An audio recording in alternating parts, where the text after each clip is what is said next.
자, 10시 시간이 돼서 이제 시작을 하려고 합니다. 지금 화면을 좀 다 꺼놓고 계신 상황인데요. 혹시 이제 괜찮으신 분들께서는 화면을 좀 같이 보여주시면 좋을 것 같아요. 왜냐면 제가 이제 얘기를 나누면서 이렇게 뭐 좀 피드백이라든지 이런 것들 잘 이해가 되시는지 그런 분들을 좀 보려면은 여러분들 얼굴을 좀 보면서 하는 게 도움이 됩니다. 그렇게 좀 했으면 하네요. 자, 먼저 인사드리겠습니다. 저는 우리 국세공무원교육원, 우리 국세청 소속이고요. 국세공무원교육원에서 국세기본법을 담당하고 있는 신동훈이라고 합니다. 반갑습니다. 예, 예, 예, 고맙습니다. 이 납세자 세법 교실은 이제 영세한 납세자분들께서 스스로 이제 세법이 좀 많이 복잡하잖아요. 이 복잡한 세법들을 스스로 학습하시기 좀 어려우신 분들이거나 또 바쁘셔가지고 여러 가지 이유로 그런 분들에게 조금이라도 세법적인 지식이 도움이 될 수 있도록 하기 위해서 납세자 위주로 중심으로 이제 준비해 놓은 그런 과정이고요. 다만 이제 여기 교육 오신 분들 중에서 일부 분들을 뵈니까 어디 교수님도 계시고 세무사님도 계시고 아까 보니까 어디 행정사님도 계시고 또 세무사 사무실 근무하시거나 격리 이렇게 이제 회계부서 이렇게 근무하시는 분들도 계신데 사실 그분들은 이 수업의 타겟은 아니에요. 미리 말씀드리지만 타겟은 어디까지나 자기 스스로 이제 자영업을 하신다든지 아니면 이제 뭔가 영세한 사업장을 운영하신다든지 아니면 뭐 그런 쪽의 입장에 놓이신 분들이 스스로 학습하시기가 좀 쉽지 않은 부분들 중에서 도움되는 부분을 좀 뽑아온 거고요. 그다음에 이제 세목이 국세기본법이라는 세목입니다. 요 세목은 이제 그 국세에 관한 기본적이고 공통적인 사항들을 규정해 놓은 거라서 개별적으로 여러분들 사업에 도움이 되는 뭐 소득세, 부가가치세, 때로는 또 법인세, 뭐 이런 영역들이 개별 세목의 구체적인 내용을 다루고 있는 게 아니라 어떻게 보면 그 전체 위에 바탕 쪽에 있는 약간 애둘러 있는 제도들에 대해서 얘기를 하게 되는 거거든요. 그래서 납세자 세법 교실에서 여러 가지 주제를 저희가 선정을 그동안에 해왔습니다만 작년 같은 경우에는 좀 세무조사 받는 것과 관련된 어떤 그런 내용들을 살짝 준비를 했었고요. 올해는 이제 그 평소에 이제 국가에 세금을 많이 내시잖아요. 거꾸로 이번 돈을 받는 환급이라는 주제를 가지고 환급 쪽에서 그 내부 세부적인 내용은 아니고 그 주변 부분에 대한 어떤 그런 내용들을 좀 준비를 했습니다. 국세기본법 안에서 규정되어 있는 것들은 이제 가급적 좀 끌고 오려고 했고 그 내용들 중에서 이제 아무래도 공무원이 잘 알고 있어야 되는 부분이 있고 납세자분들이 좀 잘 알고 계셔야 되는 그런 부분들이 있고 또 둘 다 물론 다 잘 해야 되겠지만 그래서 거기에 조금 도움이 될 수 있는 그런 내용들을 준비해 봤으니까요. 이 시간이 여러분들께 의미가 좀 그렇게 있었으면 좋겠습니다. 바로 시작하겠습니다.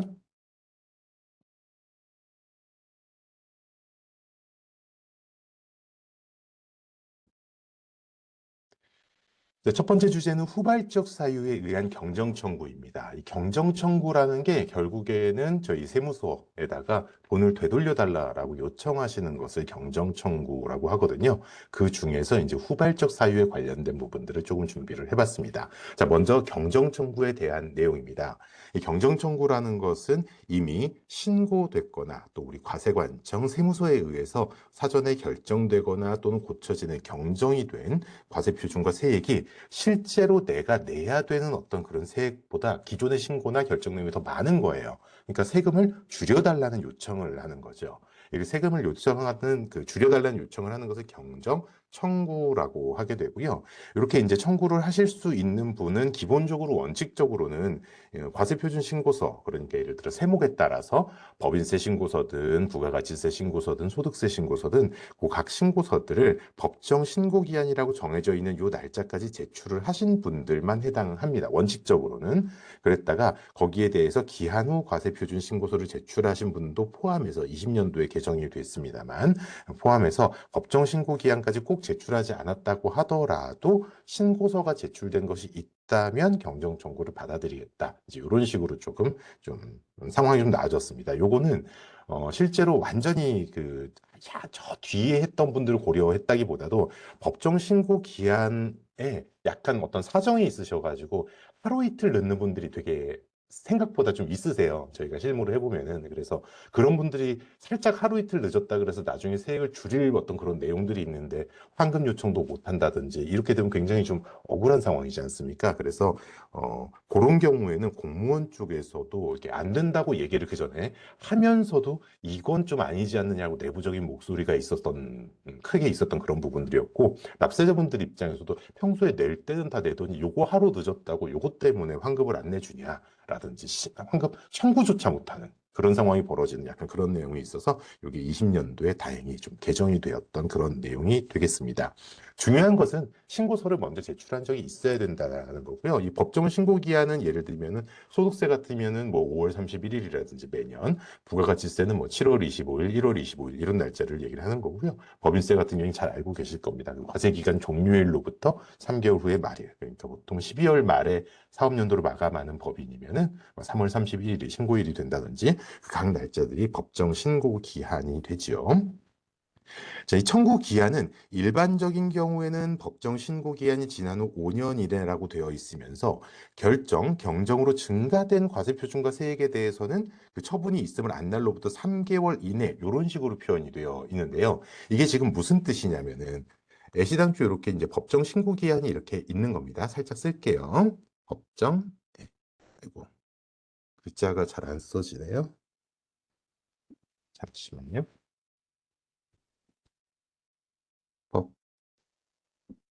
법정 신고 기한. 죄송해요. 태블릿이 상태가 조금 안 좋은 것 같아요. 조금만 양해해 주세요. 이 법정 신고 기한이라고 쓴 겁니다. 여기에서 예를 들면 이제 5년이라는 날짜가 이렇게 있으면은 요 기간 사이에는 경정 청구를 할 수 있다. 이렇게 요 기간 사이에는 경정 청구를 할 수 있다가 일반적인 건데 이 5년이라는 범위 안에서는 얼만큼의 경정 청구를 할 수 있냐면 예를 들면 내가 법정 신고 기한 안에 신고했었던 세액이 100원이라는 금액이 있었다고 가정을 하겠습니다. 법정 신고 기한 안에 100원이라는 세액을 신고했으면 요 100원을 신고하는 모든 과정에서 들어간 부분들이 있죠. 거기에 대해서는 5년까지 경정 청구, 환급 청구를 할 수 있고요. 그런데 이렇게 이제 좀 시간이 지나다가 처음에 신고서를 딱 일단 기본적으로 제출을 했으면 저희 중간에 과세관청 같은 경우에 세무서에서 하게 되는 일은 주로 이제 신고가 들어온 내용에 대한 검증, 이게 맞게 되었느냐 아니냐, 이걸 검증하는 일이 사실 세무서에서 가장 많이 수행하게 되는 주 내용의 업무거든요. 그러다 보니까 어떤 신고 내용에 이상이 있거나 다른 자료들에 의해서 뭐 잘못된 것들이 나왔다거나 그래서 결과적으로 이 중간 어느 시점에서 저한테 세액이 200원이 추가되는 약간 그런 상황이 벌어졌다라고 가정을 할게요. 그러니까 200원짜리 고지서가 날라오는 거예요. 고지서가 날라온 내용이 있으면 이 200원에 대한 부분은 3개월 이내에만 경정 청구를 하는 게 가능합니다. 이거는 왜 그렇게 돼 있냐면은 요 200원 플러스 돼 있는 것에 대해서 이제 그 세무서에서 200원짜리 고지서가 나온 것에 대해서 원래 내가 100원밖에 안 되는데 200원 이렇게 했으면 굉장히 큰 금액이 되잖아요.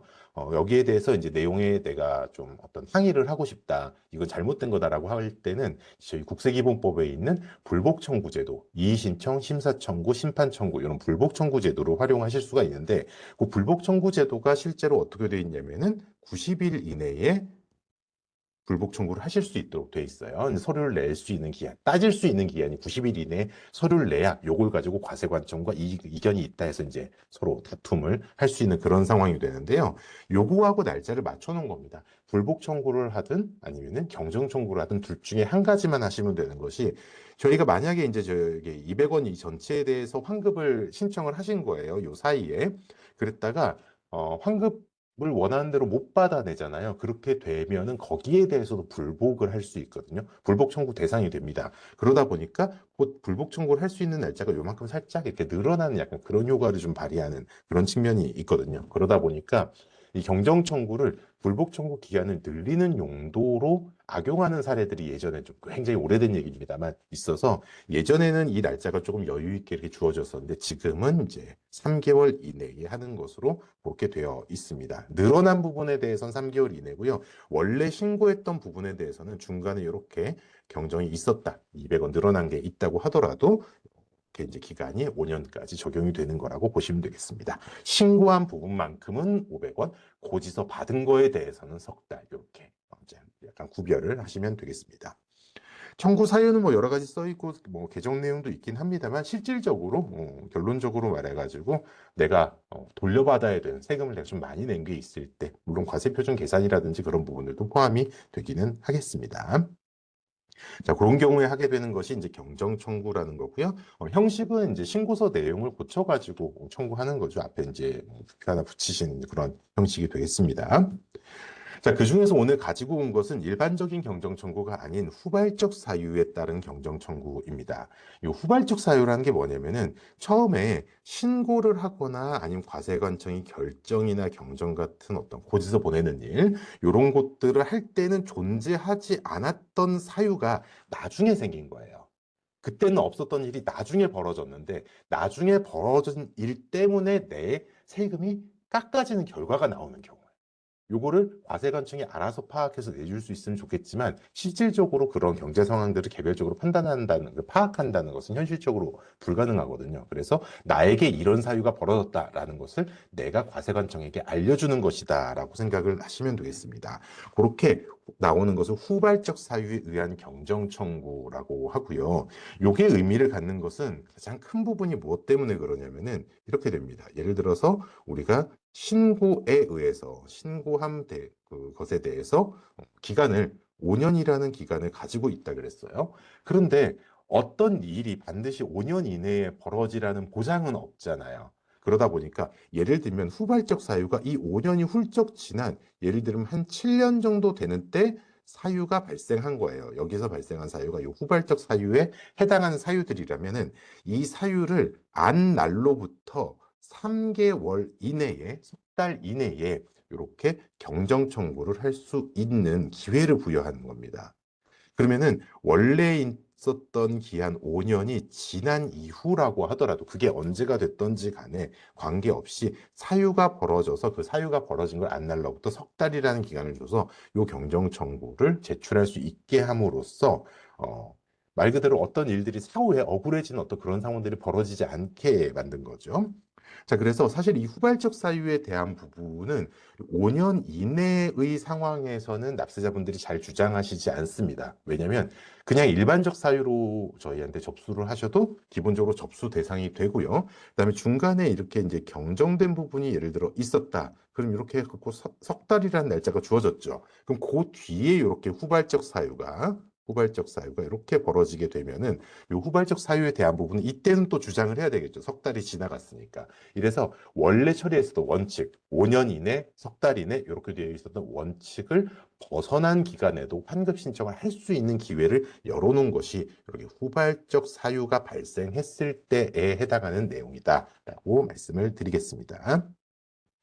자, 이 후발적 사유로 할 수 있는 것은 뭐 경정 청구권자고 기본적으로 이렇게 과세표준 신고서를 법정 신고 기한까지 제출한 자 외에도 아까 기한 후 신고자도 포함이 된다 그랬죠. 거기다가 신고를 하지 않았던 무신고자라고 하더라도 과세관청에게 과세표준과 세액 결정을 이미 받은 내용이 있다면 후발적 사유에 의한 경정 청구가 가능하다. 그래서 범위가 좀 더 넓게 주어져 있습니다.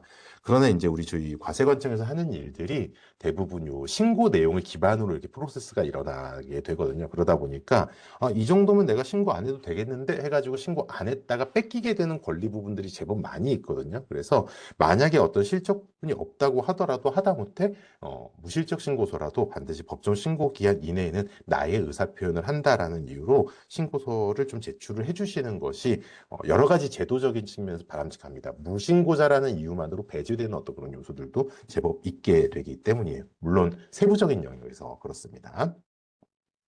자, 그럼 우리 이제 후발적 사유가 벌어지면 나중에도 환급 신청할 수 있다 이 내용을 알게 됐는데 이 후발적 사유에 그럼 어떤 게 후발적 사유에 해당하는 거냐라는 것에 대해서 우리 국세기본법하고 국세기본법 시행령에서 이 내용을 정해 놨습니다. 내용 보시면은 첫 번째, 요거는 이제 저희 조세 쟁송하고 좀 관련된 부분입니다.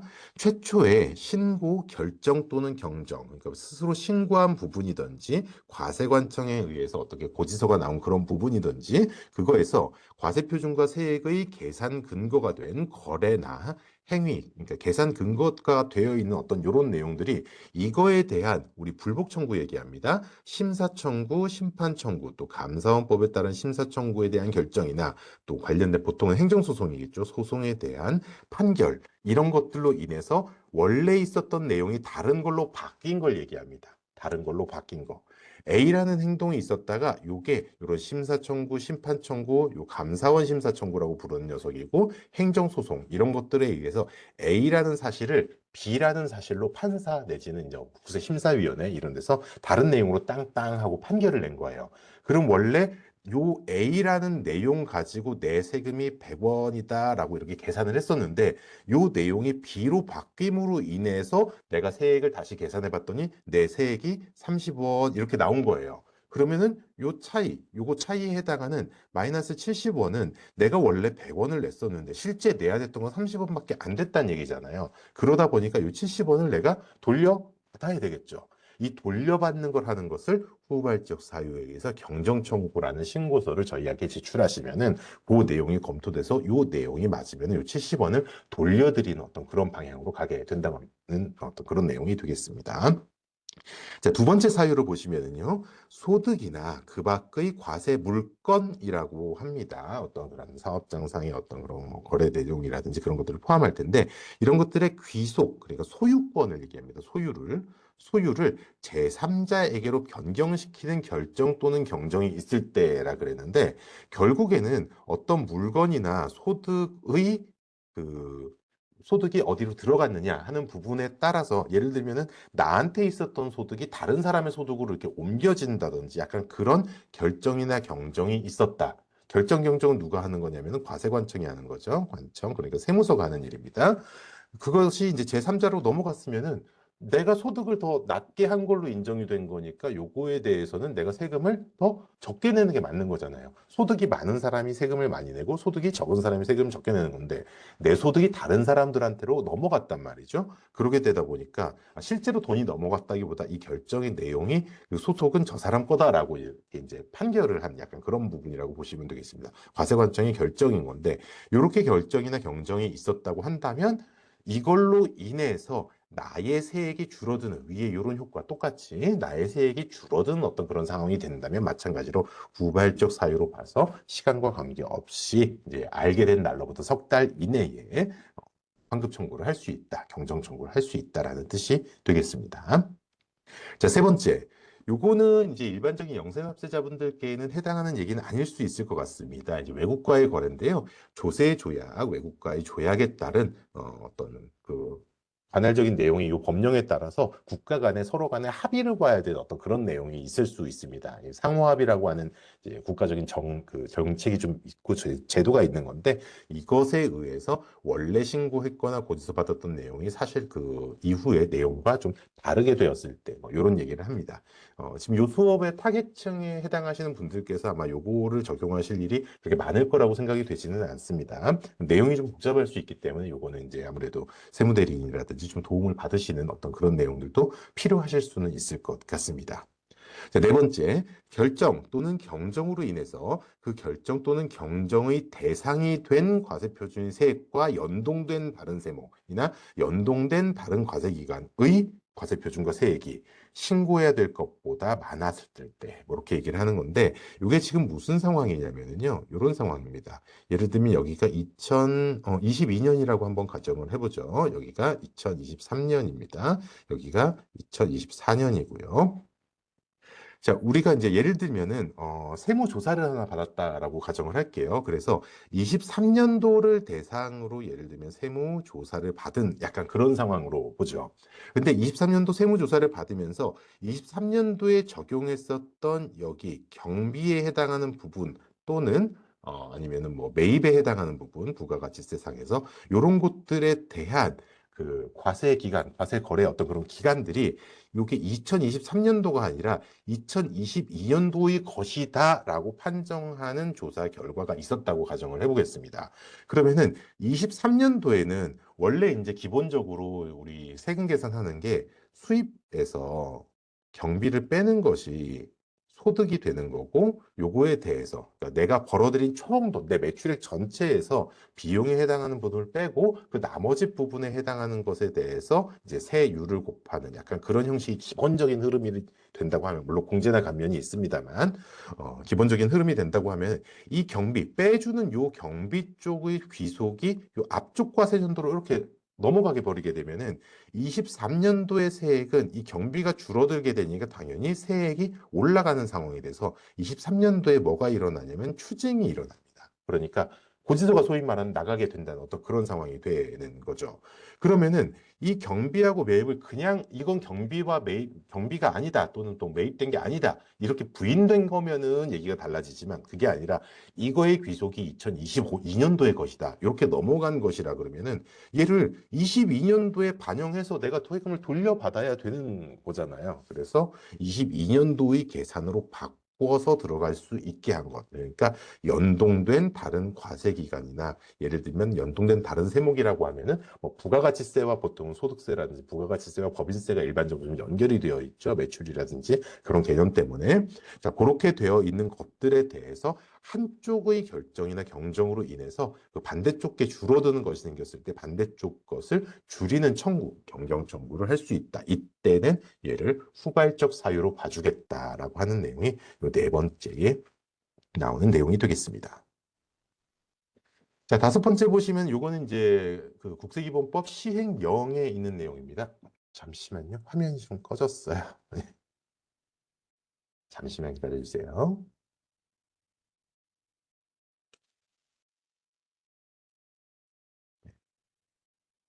안타깝네요. 다섯 번째로 넘어가겠습니다. 제가 잘 나오는지.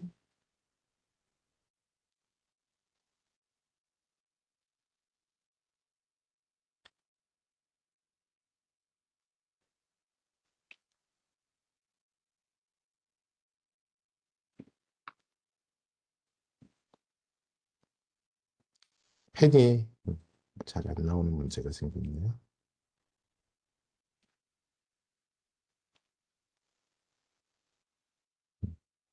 예, 됐다. 자, 다시요. 죄송합니다. 다섯 번째, 이제 요거는 국세기본법 시행령에 나오는 내용인데요.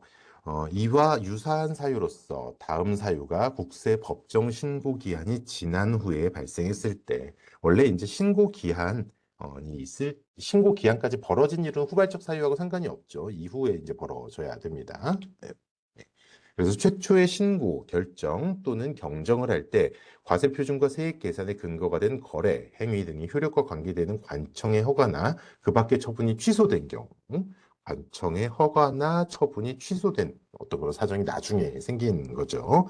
그 다음에 두 번째 나오는 게 이게 계약과 관련된 겁니다. 처음 신고 결정을 할 때는 이때 있었던 계약 내용이 나중에 해제권 행사에 의해서 해제되거나 그 해당 계약이 성립하고 나서 나중에 해제되거나 취소돼서 어떤 그런 내용들이 사라져버린 약간 그런 상황이에요. 그래서 내가 신고할 때는 이 계약이 있다는 전제하에서 가는데 그게 뒤에서 나중에 문제가 생긴 약간 그런 요소들을 얘기를 합니다. 자, 세 번째. 처음 신고나 결정 경정을 할 때 장부, 증빙서류, 압수, 또 그 밖에 부득이한 사유로 세액 계산을 할 수 없었는데 그걸 다시 돌려받은 거예요. 압수되거나 이런 내용들을. 그래서 그렇게 해당 사유가 소멸한 경우 드디어 이제 계산을 할 수 있게 됐으니까 그때는 후발적 사유로 봐주겠다 해놓고, 사실 해석 범위가 굉장히 좀 조심스러운 부분이 여기입니다.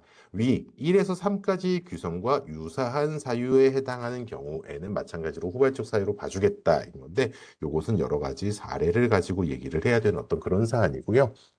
그냥 유사한 사유가 내가 봤을 때 비슷하다 이런 정도가 아니라 과세관청도 이거 마찬가지로 세무서에서도 요 사유를 인정을 해줄 수 있어야 되겠죠. 그래서 그것과 관련된 내용들도 조금 준비를 해봤습니다.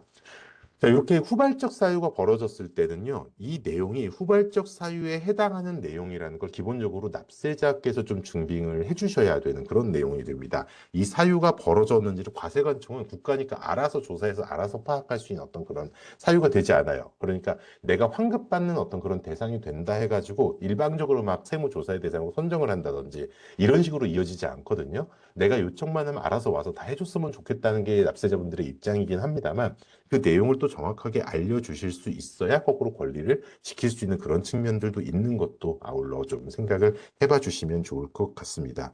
물론 이제 편리성이라든지 그런 부분에서의 차이는 있겠습니다만, 이 사유에 해당하는지에 대한 부분은 사실 과세관청이 조사할 수 있는 영역 범위에 실질적으로 들어가기가 굉장히 어렵거든요. 그래서 일단 제출된 내용에 대해서 어떤 확인을 한다든지 사실관계 확인, 요거는 이제 공무원들이 할 수 있는 범위 안에 들어가는데, 이 사실이 있는지 없는지 자체를 찾아 나서는데 행정력을 투입한다든지 이런 거는 현실적으로 이제 제도적으로 인원적으로도 굉장히 어려운 부분들이 있습니다. 그래서 그런 부분을 기대하시게 되면 어떻게 보면은 이 사유가 인정받지 못하게 되면은 내용의 검토를 떠나서 근본적으로 나한테 내가 환급 대상이 될 수 있는지 아닌지 자체를 좀 받아들일 수 없는 그런 상황이 된단 말이죠. 그래서 이 사유가 벌어졌을 때 반드시 내가 이 사유를 구체적으로 좀 증명해야 된다라고 생각하시면서 첫 번째 하셔야 될 게 사유 자체의 내용을 하셔야 된다면, 두 번째는 이게 지금 사유가 발생한 것을 안 날로부터 3개월이라는 날짜가 같이 필요합니다.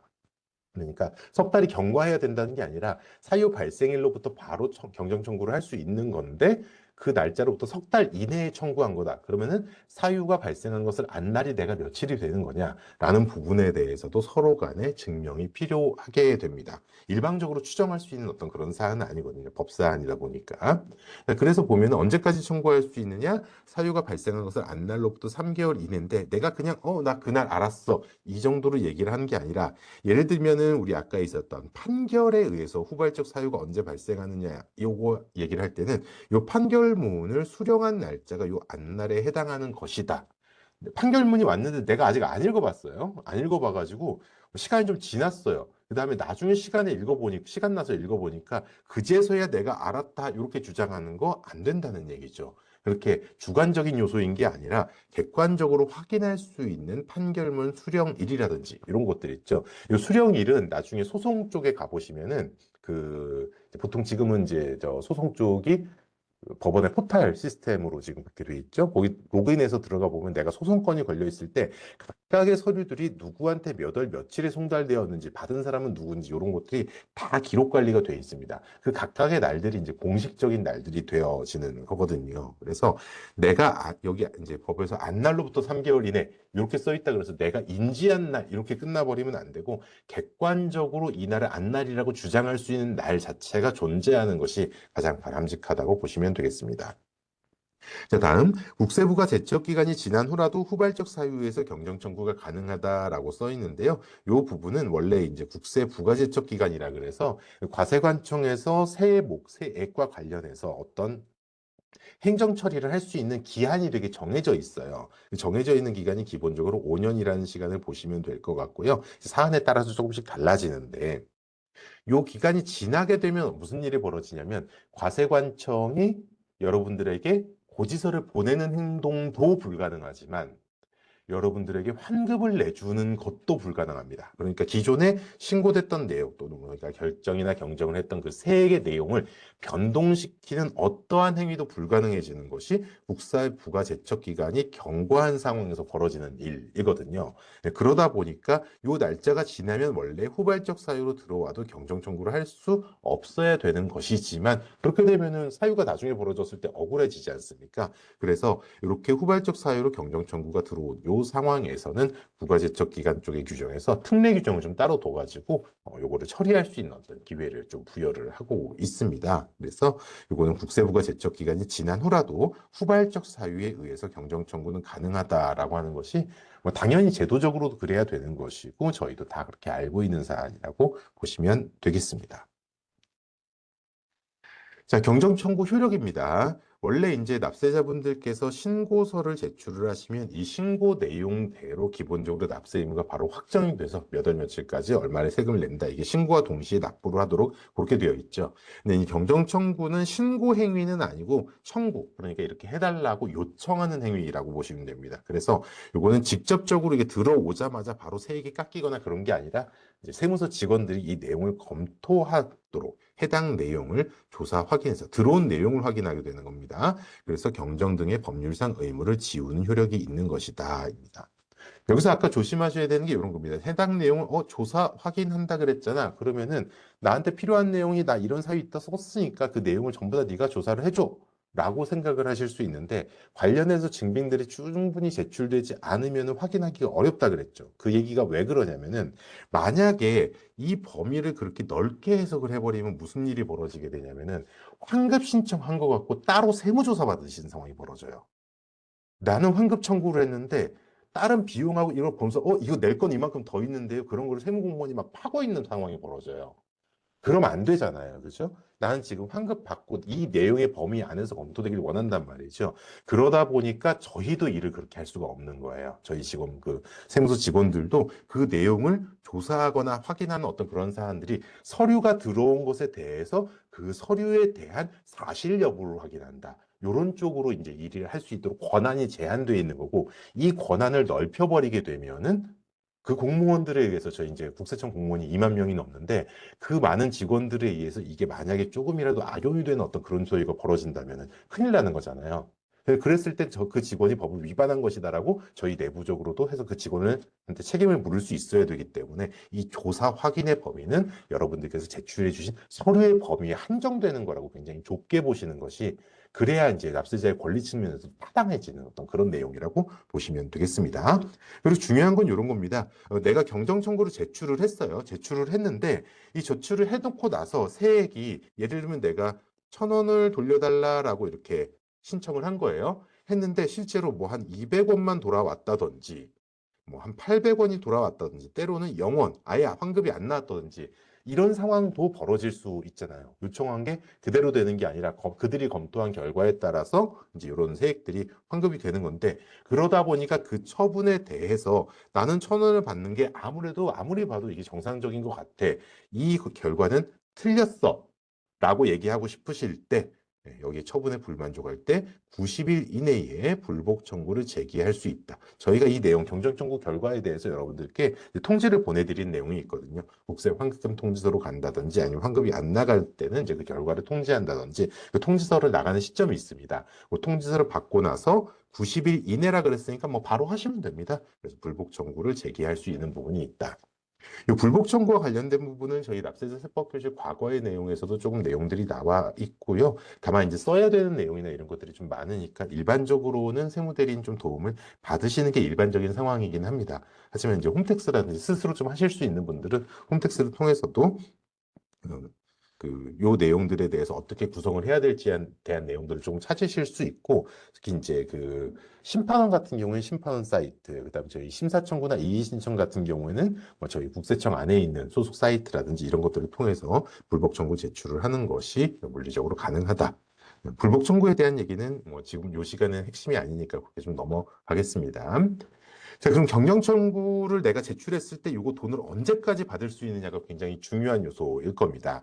자, 기본적으로 경영 청구 결과는요, 접수일로부터 저희 직원들한테는 2달이라고 하는 처리 시간이 기본적으로 부여가 됩니다. 이 2달 동안 이 결론을 내라라는 것이 처리 시간이 되는 거고요. 그 날로부터 30일 이내에 돈을 지급하게 돼 있는 것이 원칙적인 상황이라서 한 석 달 정도의 기간을 조금 생각을 하시면 될 것 같고, 다만 요 2개월 이내의 상황에서는 여러분들께서 이 결과가 어떻게 되는지를 아실 수 있어요. 예를 들면은 돈이 나가는 상황이 될 것인가 아니면은 우리가 환급을 할 수 없는 상황인가 요거를 알려드리게 되어 있습니다. 근데 이제 어떤 사안들이나 어떤 증빙의 어떤 사안이라든지 이런 것들에 따라서 사실 시간이 좀 더 걸릴 수 있는 그런 측면이 있거든요. 그래서 2달 이내에 만약에 결정하거나 경정하는 게 곤란할 때는 그 현재 진행 상황이라든지 지금 2개월 이내에 결과 통지를 못 받았다는 이유만으로도 불복 청구하는 것도 마찬가지로 가능하거든요. 그래서 이 상황에서 현재 진행이 어떻다. 예를 들면은 이 내용은 뭐 다음 달 5일까지는 환급이 진행이 될 것 같습니다라든지 이랬으면 그래 좀 안심을 할 수 있는데 이게 지금 나는 이 상황을 이해할 수 없다. 여기에 대해서는 좀 이의를 제기해야 되겠다라고 한다면 또 마찬가지로 불복 청구를 제기한다든지 하는 것도 가능합니다. 근데 보통 이렇게 시간이 밀려 있는 그런 상황들 있죠. 그럴 때는 그 담당 직원하고 직접 통화를 한번 해보시면은 그 내용에 대해서 현재 진행 상황이 어떻다는 걸 좀 자세히 알려주지 않을까라고 생각을 합니다. 기본적으로 제가 2달 이내라고 했는데 25년도 개정돼가지고 개정사항으로요. 국회법 개정사항인데 그 국제조세 쪽 법령에 따라서 이전 가격, 정상 가격 하는 이제 그런 사항들이 있습니다. 외국하고 이게 왔다 갔다 해야 되는 일들인데 그거하고 관련되어 있는 경정 청구는 시간이 6개월 이내 이렇게 되어 있습니다. 내가 국외 거래를 한 사람이라면은 요거에 따라서 영향을 좀 받으실 수도 있고 국외 거래가 없으신 분들이면 기본적으로 원칙은 2개월이다라고 생각을 하시면 되겠습니다. 어쨌든 그렇게 결정이나 경정된 날, 그러니까 우리가 환급을 내주기로 한 그 날로부터 실제 돈이 나가는 것은 30일 이내에 지급을 하게 된다라고 하는 것이 기본적인 내용이 되겠습니다. 자, 후발적 사유가 인정된 사례 몇 가지를 조금 가지고 왔고, 인정되지 않은 사례 몇 가지를 가지고 와봤습니다. 요거 한번 내용 살짝 보시면서 감을 잡아보시는 게 나쁘지 않을 것 같습니다. 자, 후발적 사유가 인정된 사례, 아까 살짝 얘기했습니다. 특정 사업연도에 손금으로 취급한 거, 법인세법상의 손금이 되겠죠. 이게 다른 사업연도에 기속하는 경정을 한 것은 후발적 영향 청구 사유에 해당하는 것이다. 이렇게 과세기간이 있을 때 여기서 마이너스에서 손금으로 들어가야 되는 얘를 이 과세기간 거다라고 이렇게 바꿔버린 거예요. 그래 놓고 나서 여기서부터 여기까지 과세에서는 이제 손금이 빠져나가니까 당연히 고지서로 추징이 나가는 상황이 되죠. 그럼 요거만큼 돌려받아야 되니까 여기서 돌리는 결정. 요거는 후발적 사유에 해당한다라는 가장 대표적인 사례가 되겠습니다. 자, 그런데 이런 경우도 됩니다. 아이고, 예, 예, 조금 불안하네요. 죄송합니다.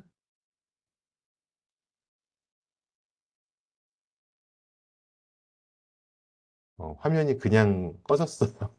네,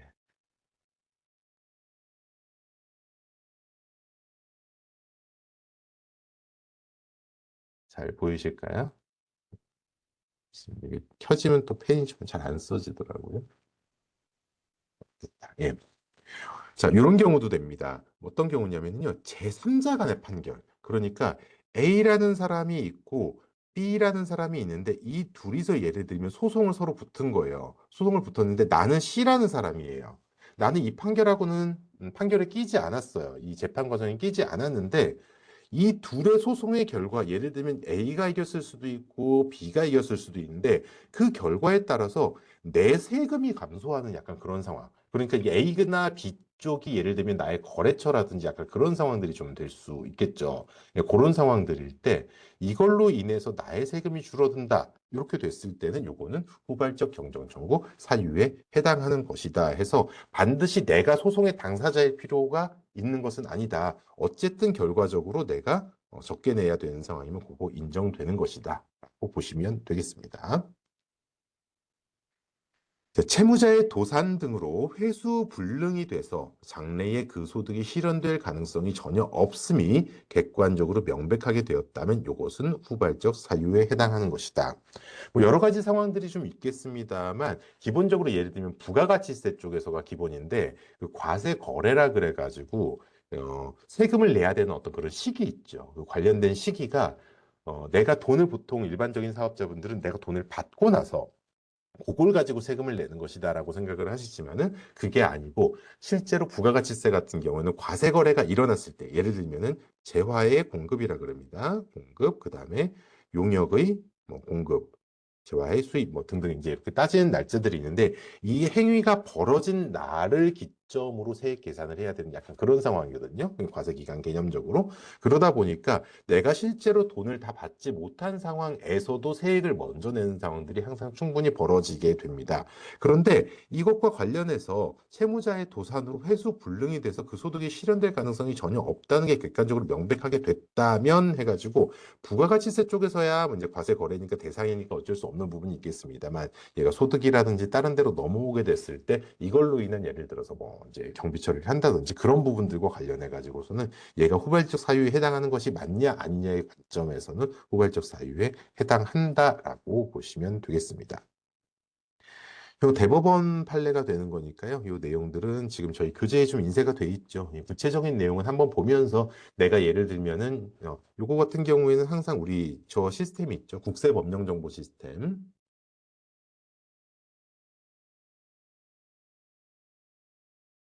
네이버에서 요 국세 정보 법령 정보 시스템 이런 식으로 검색해서 보시면 들어가시는 저희 국세청에서 운영하는 사이트 거기에 요 앞에 있는 이 문서 번호 있지 않습니까? 이 문서 번호 보통은 맨 뒤에 거 이렇게 다섯 글 이런 숫자들 타이핑 하시면 됩니다.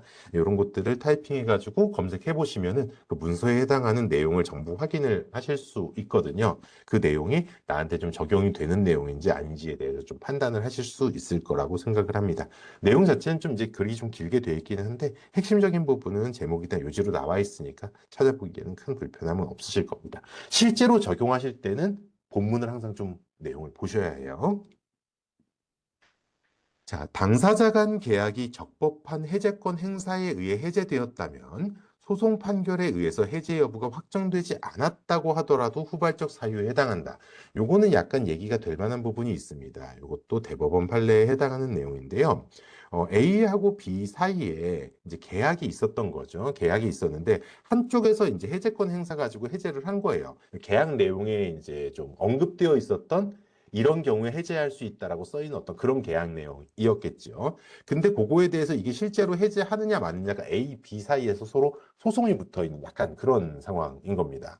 그러면은 원래 이제 저희 상식적으로는 어떻게 생각을 하냐면은 A와 B 사이의 이 소송이 끝나기 전까지 이 계약이 해제된 것이 맞느냐 아니냐에 대해서 이제 항상 물음표를 쳐야 되거든요. 한쪽에서는 해제권을 행사를 해버린 거예요. 그렇다 그랬을 때는 그 과정이 적법한 과정에 의해서 해제된 것이 맞다고 한다면 이 해제권을 행사했을 때 후발적 사유가 발생한 것이다. 라고 이제 해서 요거는 이제 그 근본적으로는 저희 과세관청 쪽에서는 얘가 후발적 사유에 해당하지 않는다. 왜냐면은 예를 들면은 소송 판결이 아직 확정되지 않았기 때문에 이런 식으로 봤을 때 납세자는 이미 해제권을 해제했으니까 행사했으니까 후발적 사유가 발생한 것이다. 그러니까 나에게 돈을 돌려줘라. 이렇게 요청한 상황이 되는 거거든요.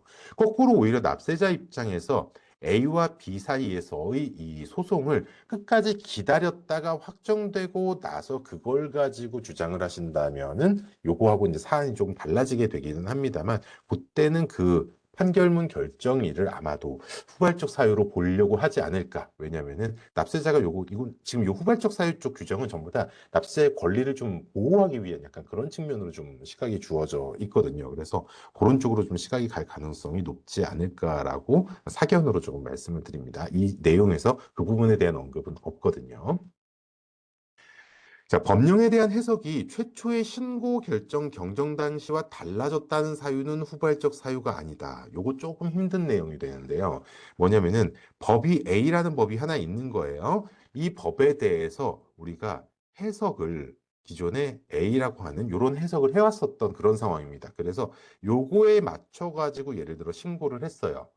그런데 법이 바뀌지 않았어요. 법은 그대로 있는데 시간이 지나서 얘가 해석 B라고 바뀌어버린 상황이에요. 그럼 그거에 따라서 내가 세액이 줄어드는 상황일 때, 요때 요것은 후발적 사유가 아니다. 라고 되어 있는 부분인데요. 다만 지금 요거는 대법원 판결이기도 하면서 여기에 대한 부분은 판결을 기점으로 얘기를 하고 있거든요. 그러다 보니까 새로운 판례가 나왔을 때 그게 과거의 신고 내용을 바꿀 수 있느냐. 다른 사람의 판례잖아요. 판례 자체는 약간 이제 그런 사안들이 좀 논란이 될 수 있는 측면인데 다만 여기에 대해서는 후발적 사유가 아니다라고 하는 대법원의 입장이 있었다라는 정도를 좀 체크를 해봐 드립니다. 자, 임대인의 임차료 관련 경정은 후발적 사유에 해당하지 않는다. 자, 요 사유는 지금 뭐냐면은요, 임대인하고 임차인이 서로 합의를 해서 약간 짜고 한 어떤 그런 상황인데요. 그래서 이제 임차인이 임대인한테, 임차인이 그 예를 들면은 그러니까 저 뭐냐, 장소를 빌린 사람이 임차인이 는 거고, 임대인은 건물주 쪽을 얘기를 하는 거죠. 그래서 이제 임차인이 임대인한테 매월 뭐 월세라든지 뭐 아니면 전세로 계약을 했을 수도 있고 뭐 그런 식으로 돈을 주게 되는데 실제로 지급한 임차료보다 세금 계산수를 적게 받은 거예요. 그래 놓고 나서 요 내용이 과세관청한테 우리 세무서 직원한테 뭐 세무조사 과정이든 해가지고 들킨 약간 그런 상황이 되는 겁니다. 요거를 후발적 사유로 볼 거냐? 이 들킨 내용 상황 자체를 후발적 사유로 볼 거냐라는 약간 그런 사안이라고 한다고 하면은 그거에 대해서는 후발적 사유가 해당하지 않는다. 왜냐하면 원래 있었던 일이었잖아요. 이 일 자체는. 그러다 보니까 이제 그렇게 되는 거라고 보시면 되겠습니다. 지금 질문하신 거에 장애인 고용보담금의 송금 불산입과 관련해서 현재 대법원 판결을 기다리시는 약간 그런 상황이시거든요. 그게 손금 산입으로 나온다 그래서도 후발적 사유에 포함될 수 없다는 거지. 죄송합니다만 요거요. 개별적으로 좀 판단해 봐야 됩니다. 그러니까 매번 이게 지금 판례들이잖아요. 이 판례들은 개별 사안들인데 각각의 판례들이 나온 이유라든지 그때 판단 기준이라든지 약간 이렇게 그렇게 접근하는 부분이 있으니까 일반적으로 그냥 판결이면 무조건 후발적 사유에 포함될 수 없는 것이냐 이렇게 퉁 치고 이렇게 갈 부분은 아니고 과거에 이제 앞에 있었던 이런 판례들에 의해 가지고 그렇게 판단된 판례도 존재한다라고까지만 지금 보시는 게 맞을 것 같습니다. 그러니까 특정 하나의 판례만 가지고 이게 모든 것이 다 적용된다라고 가시기에는 조금 좀 과하죠. 아마 지금 삼심을 기다리시는 중이면 아마 그런 속성 굉장히 잘 알고 계신 분일 거라고 생각이 돼서 제가 말을 조금 아끼겠습니다. 이걸 관련해서는. 개별 사안들이니까요. 자, 상속 개시 이후에 확정된 보증 채무의 이행 통지를 받은 것, 이것이 후발적 사유에 해당하느냐에 대한 부분에 대해서 해당하지 않는다인 건데, 지금 뭐냐면은 이 세목 자체가 상속세입니다. 상속세 상황에서 요게 상속 개시 이후, 돌아가신 이후에 보증 채무가 확정이 된 상황이에요. 근데 요 상속세 계산을 할 때 상속 재산에서 채무를 차감하고 이제 상속세를 계산하는 그런 방식이지 않습니까? 이때 차감하는 채무는 상속계 시 현재 피상속인이 부담해야 될 확정된 채무다. 이렇게 전제가 되어 있기 때문에 이 확정이 이후에 돼버리게 되면 이 범위 안에 들어갈 수가 없어서 여기에 해당하지 않는 계산의 대상이 되지 않는 약간 그런 요소에 해당하는 해석입니다. 이것은. 자, 국민건강보험법에 의해서 부당이득금 반환 행정처분을 받은 것은 후발적 사유가 아니다. 이렇게 돼 있는데, 요거는 이제 그 보건복지부로부터의 어떤 그런 행정처분을 받은 어떤 그런 내용은 당초부터 이 내용이 부당이득금이었던 거. 원래 없었던 게 일어난 게 아니라 요 행동이 이제 없었던 게 일어난 게 맞긴 하겠죠. 근데 요거의 대상이 되는 원래의 행동은 당초부터 있었던 약간 그런 속성이다. 그렇기 때문에 후발적 사유가 아니다. 약간 요런 식의 속성으로 해석을 보시면 되겠습니다. 그러니까 그런 개별적인 사안들에 대해서 이것도 항상 이러냐라고 물어봤을 때 이 내용이 부당이득금 반환 행정처분이기 때문에라고 얘기를 할 수 있는 그런 측면들도 있거든요. 그러니까 원래부터 신고 당시에 없었던 행위의 기반인 것이냐, 있었던 기반인 것이냐, 요거에 따라서 살짝 갈리는 어떤 그런 경향성을 보이고요. 다만 이제 요 후발적 사유에 대한 부분은 근본적으로 속성 자체가 납세자의 권리 쪽에 대한 얘기를 좀 많이 하고 있는 거기 때문에 조금 더 그쪽으로 보탬이 되게 이제 내용을 좀 진행을 하고 있습니다. 예. 그러니까 사유에 해당하는 부분이 가능하면은 좀 그 입장을 좀 이해하려고 그 세무서 직원들도 많이 노력을 하는 편이기는 하거든요. 그러나 이제 개별적인 사유에 해당하지 않을 때 세무 공무원들도 자기 그 재량권이라는 어떤 범위가 굉장히 생각보다 굉장히 협소하게 돼 있는 그런 측면들이 있습니다. 그래서 그런 것들에 대해서 나도 충분히 논리를 펴서 주장을 한다든지 그런 내용들은 항상 따라오는 걸로 보시면 되겠습니다. 앞에서 시간을 조금 소모해서 원천징수 환급에 대한 얘기를 좀 빠르게 하겠습니다. 저희 그냥 연속으로 계속 말씀드릴게요. 쉬는 시간 안 가지고 진행하겠습니다. 원천징수 환급 절차입니다. 원천징수에 대한 내용은 잘 알고 계실 겁니다. 소득자가 자신의 세금을 직접 납부하지 않고 그 소득을 지급하는 자가 소득자로부터 세금을 미리 징수해서 국가에 소득자 대신 납부하는 제도다. 대표적으로 월급에 관련된 부분이 있죠. 사업자가 월급날에 직원한테 이제 월급을 줘야 되는데, 월급을 예를 들어서 우리 직원들 다 합쳐가지고 1,000만 원의 금액을 지급한다. 그랬을 때 그 직원들이 내야 되는 소득세가 우리 간이세액 조균표에 의해서 100만 원 정도가 됐다라고 하면은 이 900만 원을 각 직원들한테 나눠서 주는 약간 그런 상황이 되겠죠. 물론 인별 계산이 될 겁니다. 사업자 입장에서는 토탈적으로 이렇다는 얘기가 되는 거고요. 자, 그렇게 됐을 때 예를 들면 5월 25일이 월급날이었을 때 실제로 900만 원이라는 돈을 지급했다. 이 내용에 대해서 소득세 100만 원은 납부를 언제 하게 되는 거냐면은 다음 달 10일에 해당하는 6월 10일에 그 관할 세무서장한테 원천징수 이행 상황 신고서라고 하는 서류와 함께 이제 제출하고 그다음에 이제 납부를 하는 그런 상황이 되는 거죠. 다른 원천세 종류가 굉장히 많은데 제가 여기서는 그냥 근로소득세 원천 요걸로만 좀 한정해서 얘기를 하겠습니다.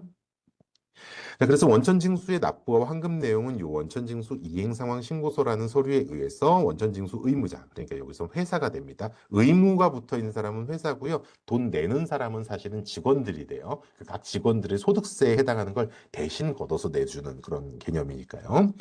자, 요것과 관련해 가지고서는요, 우리가 이제 13월에 월급이라고 하는 그 연말정산 환급에 관련돼서, 그러니까 보통 3월 10일 요때 시점, 보통 요보다 좀 빠르게 들어오긴 합니다만, 요 시점쯤 해가지고 사실은 환급세액이 좀 많이 발생을 합니다. 간이세액 조견표에서 반영되어 있는 것에 물론 어느 정도 얘기는 돼 있습니다만은 세액 공제라든지 소득 공제라든지 인별로 서로 다른 거, 뭐 신용카드 사용한 거에 따라서 뭐 공제가 되고 이런 것들에 따라서 평소에 달마다 받아놨던 거에 비해서 최종적으로 연말정산 시점에서는 금액이 마이너스가 돼서 환급을 받아가는 인원이 조금 더 좀 인원적으로 훨씬 많으시죠.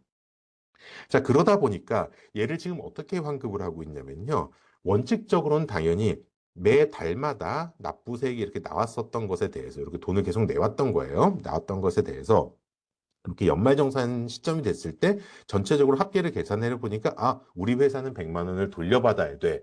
라는 결론이 나왔을 때 이 100만 원을 우리 회사에 직접 지급해 준 사장님께 지급해 드리는 것이 아니고요. 지급을 해드리지 않고 머물러 있습니다. 머물러 있는 상태에서 매달 돈을 내고 있었잖아요. 이 매달 돈을 내고 있는 금액에서 까는 방식을 취합니다. 서로 상계를 해버립니다. 그래서 3월 10일 연말정산 결과로 100만 원을 환급받을 돈이 생겼다 하면 이 돈이 환급되지 않고 나가 있는 상태에서 다음 달에 30만 원 낼 게 있어. 그러면 그거 상계해서 나머지 70만 원 아직 나갈 거 있어. 또 그 다음 달에 20만 원 낼 게 생겼다 그러면 아, 그것도 나머지에서 상계해 갖고 아, 이제 50만 원 나갈 거 있어. 이런 식으로 상계하는 방식에 의해서 지급하는 것을 조정 환급이라고 부르는데 얘가 지금 원칙적으로 지금 주어지고 있는 상황입니다.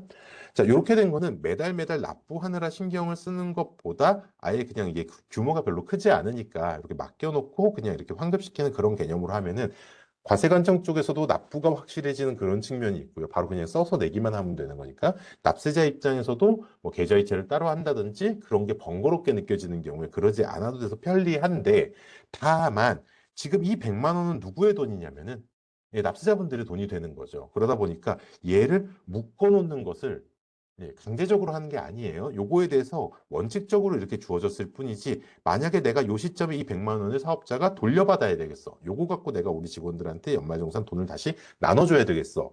라고 하신다면은 그냥 그거대로 신청을 따로 하실 수가 있습니다.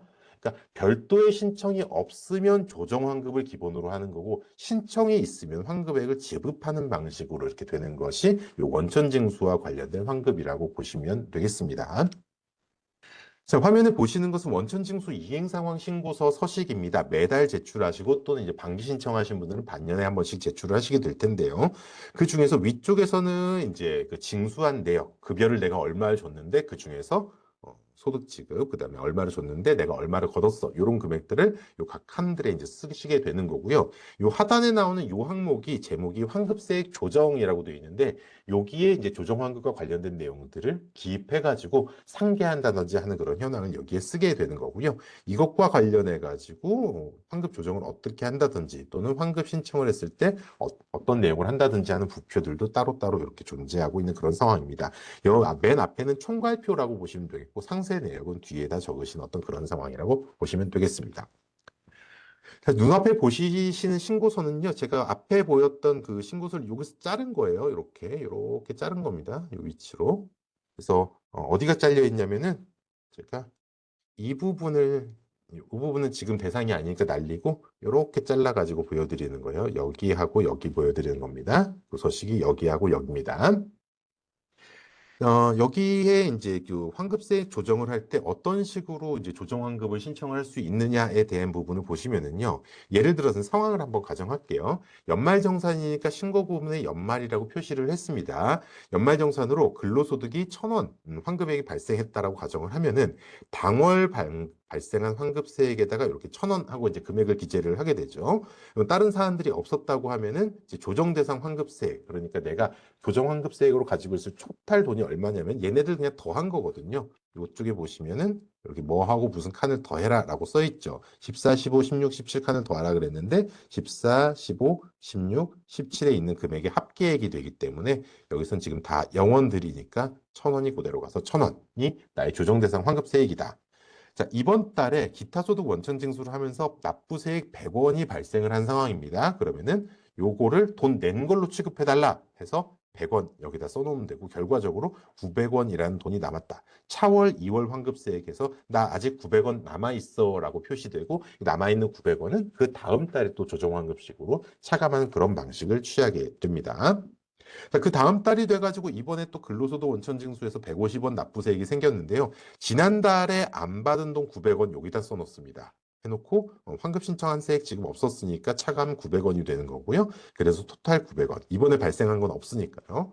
이 중에서 근로소득 원천징수 납부해야 되는 돈 150원 여기다가 써놓고 그 차액 남은 거 아직 750원 남았다. 이런 식으로 표기를 하는 거죠. 이렇게 되면 그 달에 150원을 또 마찬가지로 납부하게 되는 그런 상황이라고 보시면 되겠습니다. 그런데 얘를 직접적으로 내가 돈을 지금 받고 싶은 상황이에요. 남아있는 750원 있죠. 요 방금 전에 있었던 요 750원을 내가 더 이상 조정환급으로 쓰지 않고 직접 내 계좌로 돈으로 그냥 받고 싶어요. 그렇게 했을 때 쓰시는 방법이 요 신고 부분에 일단 환급 신청 체크해 주셔야 돼요. 환급 신청 체크해서 여기서 돈 지급하는 게 있다라고 분류를 할 수 있게 해 주셔야 되고, 그 다음에 여기다가 환급 신청액이죠. 아까까진 쓰는 건 똑같고 환급 신청액에다가 750원 마저 받을 거다 해놓고 내가 돈을 어디다 받을 거다. 이런 식으로 이제 기재를 해주시면 돼요. 그러면은 요 돈이 여기로 들어가는 그런 구조라고 보시면 되겠습니다. 요것과 관련된 좀 부속 서류도 좀 작성이 돼야지 되거든요. 그래서 부속 서류들을 제가 내용을 좀 구성했다가 그 내용이 좀 너무 과다하게 시간보다 좀 많아져가지고 제가 그건 죄송합니다만 이렇게 좀 해놨습니다. 저희 그 국세청에 요 국세 신고 안내 쪽에 보시면은 이 연말정산 종합 안내라고 하는 위치가 있습니다. 홈페이지 이렇게 돼 있고요. 여기에 우리 연말정산 신고 안내 책자에 요 부표 작성하는 거하고 숫자를 어떻게 써야 되는지 이런 내용들이 같이 표기가 돼 있고, 그다음에 여기 같이 보면은 요 밑에 동영상 자료실이라 그래서 각각의 내용들이 또 미리 사이버 강의식으로 조금 만들어 놓은 것들이 있다 보니까 그 내용을 아울러 참고하시면 좋을 것 같고요. 다만 지금 앞에서 말씀드린 건 뭐냐면은 제 그 서류를 손으로 쓰실 때에 대한 그런 내용들이에요. 저희 홈택스에서도 마찬가지로 이렇게 원천징수 환급 신청하는 게 가능하거든요. 매달 하듯이. 그렇게 해서 좀 체크하셔야 되는 것은 이제 돈을 실제로 지급받을 때 제일 중요하잖아요. 그렇게 했을 때 맨 앞에 써 있는 환급 신청 여부라고 돼 있는 이 영역이 있습니다. 여기에 여로 체크를 해줘야, 아까 이게 무슨 뜻이냐면 요거 얘기하는 건데, 요거 환급 신청서에서 요 환급 신청한다고 표기를 해줘야 얘로 인해서 돈 지급하는 게 생긴다라는 표시를 하는 게, 이쪽에 환급 신청 여부 여기다가 표시를 여로 바꿔서 표시해줘. 기본값이 부로 돼 있는 거예요. 그러니까 얘를 바꿔주셔야 돈이 이제 지급되는 그런 방식이고, 요것과 연계해갖고 부표들도 자동으로 들어갈 수 있는 항목들은 최대한 자동으로 채워주고 있거든요. 일부 이제 내가 받을 돈이 얼마가 맞는지 그런 내용들만 약간 좀 더 체크를 해주시면 되는 방식이니까, 손으로 쓰시거나 동영상으로 학습하시는 것보다 아마도 홈택스에서 이렇게 직접 타이핑해가지고 이렇게 들어가시는 부분이 조금 더 수월하시지 않을까 싶습니다. 참고로 이 원천징수와 관련해 가지고서는 이제 누가 경정 청구를 할 수 있느냐 해서 법상의 내용을 써놓긴 했습니다만, 근본적으로 이제 요 대상이 된다고 쳤을 때 지급을 하는 회사에서도 청구를 할 수 있고, 그런 다음에 그 소득을 실제로 받는 대상자들이 있죠. 그분들도 마찬가지로 신청을 할 수 있습니다. 과거에는 이 내용이 그렇게 알려지지 않아서 직원분들이 직접 환급 신청하는 경우는 별로 많지 않았는데, 요새는 뭐 토스라든지 뭐 3.3이라든지 이런 플랫폼들을 통해 가지고 또 환급 신청이 쭈루룩 들어오는 경우들이 제법 있는 것 같습니다.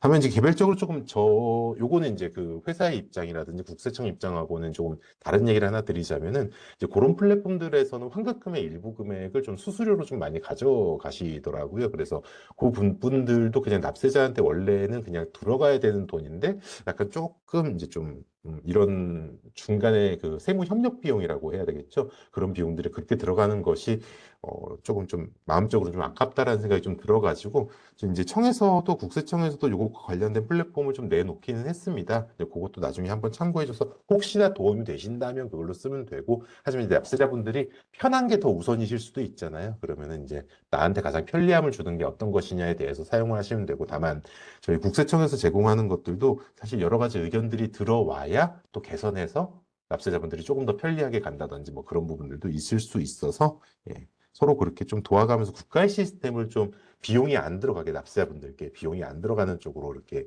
좀 개선이 되는 방향을 같이 만들어 갔으면 좋겠다는 약간 바람을 개인적으로 조금 가지고 있습니다. 자, 일단 이렇게 해놓고요.